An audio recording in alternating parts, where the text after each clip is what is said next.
a coragem de ver o mundo como ele é. Algumas ideias têm o poder de confortar, outras de confrontar. E há aquelas que fazem as duas coisas. Primeiro nos derrubam, depois nos acordam. Nicolau Maquiavel pertence a essa última categoria. Seu pensamento não oferece consolo. Oferece lucidez. Ele não escreve para nos agradar, mas para nos livrar das ilusões que nos enfraquecem. Ele sabia que muitas vezes o que nos faz sofrer não é o mundo, mas a imagem que fazemos dele. Maquiavel não foi cínico, como muitos acreditam. Ele foi, acima de tudo, realista. Um observador frio, mas não indiferente. Um analista que via o ser humano não como gostaria que fosse, mas como ele é. E talvez por isso tenha sido tão mal compreendido. Ele não escreveu para os fracos, mas para os que têm coragem de olhar a realidade de frente. Nua, complexa, ambígua. Neste vídeo, vamos mergulhar em uma de suas ideias mais incômodas e, ao mesmo tempo, mais libertadoras: a ilusão de bondade. A crença de que podemos viver com pureza num mundo movido por interesses. A ingenuidade de quem confunde moral com eficácia. A negação da natureza humana em nome de princípios que muitas vezes só existem no discurso. Para Maquiavel, o problema não está na bondade em si, mas na incapacidade de perceber que sozinha ela pode nos tornar vulneráveis, manipuláveis, fracos. O auto-engano moral para ele é um risco real, transforma boas intenções em fracassos e idealismo em ruína. Prepare-se para uma reflexão dura, mas necessária. Porque enxergar a verdade, mesmo quando ela machuca, é o primeiro passo para conquistar força, clareza e liberdade interior. Parte 1. A ilusão da bondade. Por que mentimos para nós mesmos? A maior parte das pessoas acredita estar fazendo o bem. Mas Maquiavel sabia que essa certeza muitas vezes é apenas um disfarce, um auto-engano confortável, porque é difícil admitir que agimos por interesse, que queremos agradar, dominar, vencer. É mais fácil dizer que buscamos justiça, que somos movidos por valores elevados, que estamos do lado certo. O ser humano tem uma necessidade quase desesperada de justificar suas ações moralmente, mesmo quando elas nascem do medo, do desejo ou da vaidade. Maquiavel observou isso de perto. Viu governantes destruírem cidades em nome da ordem, aliados traírem em nome da paz, reis mentirem em nome da fé. E compreendeu algo essencial. Os homens não são bons por natureza. São volúveis, egoístas e facilmente manipuláveis. A bondade, quando existe, é frágil. Depende das circunstâncias. Por isso, confiar ingenuamente na virtude dos outros é um erro que custa caro. Mas o mais perigoso não é confiar nos outros, é não enxergar a si mesmo. É construir uma imagem de pureza que não resiste ao primeiro conflito. É dizer, eu sou do bem, enquanto age com desprezo, orgulho ou interesse. Para Maquiavel, esse tipo de moralismo cego não é virtude, é fraqueza. Porque quem não conhece seus próprios impulsos, quem não reconhece a sombra em si, acaba sendo jogado de um lado para o outro pelo jogo do mundo. Mentimos para nós mesmos porque a verdade assusta. Admitir que a vida envolve luta, disputa, perda, poder e que nós também participamos disso, nos obriga a sair da zona de conforto. Mas, para Maquiavel, essa é a única maneira de se tornar forte de verdade. A bondade real nasce da lucidez, não da negação. E só quem abandona a ilusão está pronto para agir com consciência.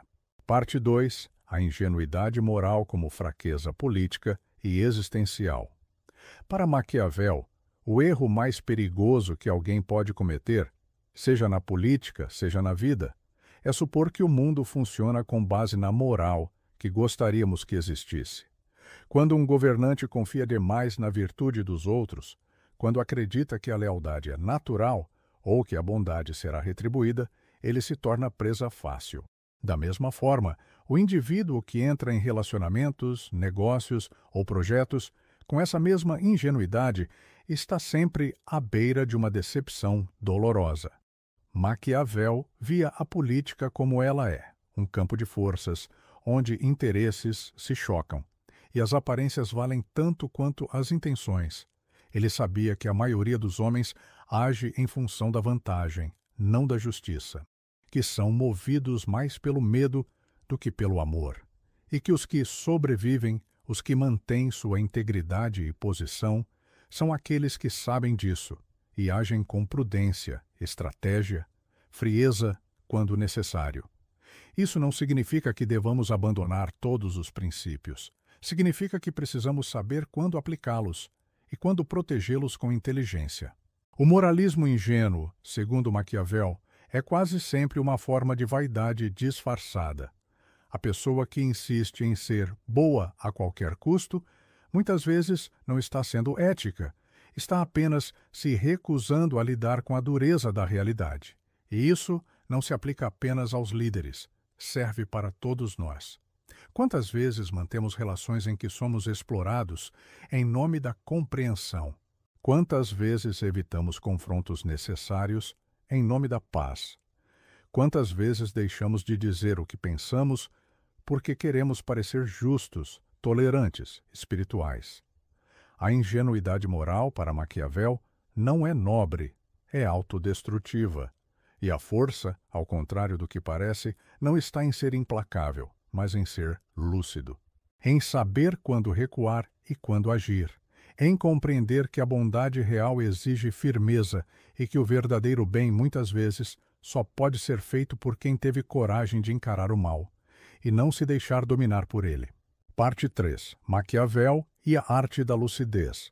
Pensar como o leão e a raposa. Em uma de suas metáforas mais célebres, Maquiavel afirma que o príncipe ideal deve saber agir como o leão e a raposa. O leão representa a força, a coragem, a presença imponente, útil para enfrentar os inimigos abertos, as ameaças diretas. Já a raposa simboliza a astúcia, a flexibilidade, a capacidade de perceber armadilhas e mover-se pelas entrelinhas. Para ele, aquele que é só leão é brutal, previsível e facilmente enganado. Aquele que é só raposa pode ser inteligente, mas se torna frágil diante da violência. A sabedoria política, e por extensão existencial, está em saber equilibrar essas duas naturezas dentro de si. Mas o que Maquiavel quer nos mostrar com isso é mais do que uma tática de liderança. Ele está falando da complexidade da vida real. Em um mundo onde os outros nem sempre jogam limpo, quem age com pureza total, sem qualquer estratégia, tende a ser engolido. A lucidez, portanto, não é uma opção, é uma necessidade. Saber agir como o leão e a raposa é, antes de tudo, saber observar. É ler o contexto com atenção, entender as motivações alheias, não se iludir com palavras bonitas ou com gestos teatrais. Maquiavel não condena a bondade, mas condena a inocência deliberada. A recusa em ver que, muitas vezes, o que parece moral é apenas fachada. E o que parece frio pode, na prática, preservar a ordem, a justiça e até o bem comum. Essa visão é incômoda porque nos tira da posição confortável de vítimas ou de heróis morais. Ela exige que assumamos nossa ambiguidade, nossa capacidade tanto de ferir quanto de proteger, de enganar quanto de ser justos. Ela exige, sobretudo, maturidade. Maquiavel nos convida a sermos seres humanos inteiros, não santos e reais, nem cínicos amargos.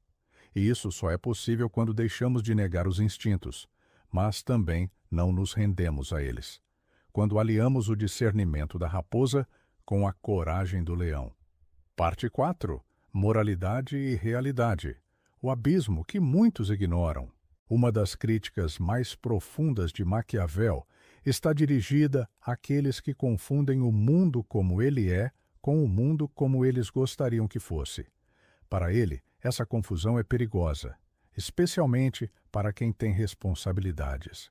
O pensador florentino não acreditava que os ideais fossem inúteis, mas via neles um risco constante, o de nos afastarem da realidade concreta, onde o poder, o medo, o desejo e o conflito são inevitáveis. Ele escreve, em O Príncipe, que muitos homens imaginaram repúblicas e reinos que nunca existiram de verdade, e alerta: quem tenta governar com base nesses modelos imaginários corre o risco de perder tudo. Isso vale também para a vida comum. Se agimos apenas com base em valores abstratos, ignorando o contexto, a natureza das pessoas, os jogos de força e os limites das circunstâncias, nos tornamos vulneráveis. E o mundo, que não está obrigado a seguir nossas crenças, nos cobra um preço alto. Há um abismo entre o ideal e o real. Maquiavel não nos convida a eliminar o ideal, mas a reconhecê-lo como tal. Ele quer que vejamos a realidade sem filtros, para que possamos agir com sabedoria dentro dela. Isso não significa abandonar a ética, mas adaptar a ação ao terreno. Ser estratégico. Entender que, em certas situações, a escolha não está entre o bem e o mal, mas entre o mal menor e o caos. Muitos rejeitam Maquiavel por ele não oferecer um código moral rígido, mas talvez ele apenas tenha compreendido algo mais profundo, que a vida não é simples e que os dilemas morais reais exigem coragem para lidar com ambiguidade, imperfeição e consequência. A maturidade em seu pensamento surge quando paramos de esperar que o mundo se curve à nossa pureza e começamos a nos perguntar como podemos agir com lucidez dentro de um mundo imperfeito, onde o mal muitas vezes se esconde por trás de discursos virtuosos. Essa lucidez é dura, mas também é libertadora. Parte 5. Conclusão. O realismo como forma de força interior. Ao final de sua obra, o que Maquiavel nos oferece não é uma receita para ser cruel, como tantas vezes interpretaram, mas uma convocação à maturidade. Ele nos obriga a ver que, para viver com liberdade e força verdadeira, é preciso antes deixar cair as máscaras que colocamos sobre o mundo e sobre nós mesmos. O realismo que ele propõe não é cinismo. É um tipo de lucidez que vem do chão, da experiência, da observação atenta. Não se trata de abandonar os valores, mas de não usá-los como véus para esconder a complexidade da vida. A bondade que se sustenta apenas no desejo de parecer bom ou no medo de ser rejeitado não é verdadeira força, é fragilidade disfarçada. Maquiavel nos convida a fazer o mais difícil, encarar a ambiguidade humana sem desesperar. Ver que o bem e o mal coexistem em todos nós, que a pureza absoluta é uma ilusão, que a força moral não nasce da negação do mal, mas da consciência sobre ele.